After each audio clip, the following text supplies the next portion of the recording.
ओम श्री दुर्गाय नमः। श्री दुर्गाष्टोत्तर सतनाम श्रोतम।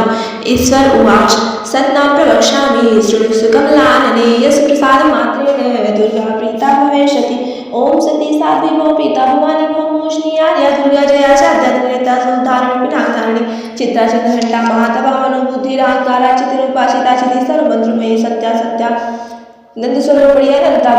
भाविनी भाव्या भव्या सदायती सांभवी देव माताच्या चिंतानंद प्रिया सदा सर्व विद्या दक्ष कन्या दक्षी अभिविनाज्ञ वर्णने वर्णाच्या पाटला पाटलावती पाटाभर बलिधारा कलमंजरी रंजनी अमे विक्रमा क्रूरा सुंदरी सुंदरी वनदुर्गाच्या मातंगी मातंग पूजिता ब्राह्मी महेश्वरी चंद्री कौमारी वैष्णवी तथा चामुंडाच्या वाराही लक्ष्मी स्फुरसाकृती विप्लोत्कर्षणी ज्ञानक्रिया नित्याच्या बुद्धिदा बहुला बहुल प्रेम सर्वाहंकार शुभ शुभ हरिणी वैदा सुप्रती मधुकैटभंत्रीच्या चंडवुन्यास सर्वासुर विनाशाच्या सर्वदानोघात सर्वशास्त्रमयी सत्या सर्वासधारणी तथा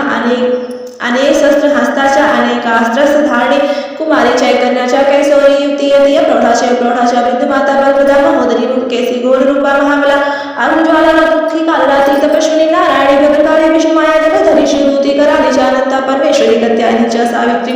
प्रत्यक्षात्मवादिनी या इदं प्रपाठे नित्यं दुर्गानां सताष्टकं प्रसादं विदिते देवी त्रिषु लोकेषु पार्वती धनं धान्यं शुद्धं जायां हयं हस्तिनमेव च चतुर्वर्गं च चान्ते लवैमुक्तिं च शाश्वतीं कुमारीं पूजयित्वा तु ध्यात्या देवी सुरेश्वरीं पूजयेत् पर्याभक्त्या पठेन्नाम सताष्टकं तस्य सिद्धिर्भवेत् देवी सर्वैस्तुवरैरपि राजानुदासतां यान्ति राज्यश्रियं वाप्नुयात् गोरोचनालङ्कृतं कुङ्कुमे सिन्दूरकर्पूरं धृते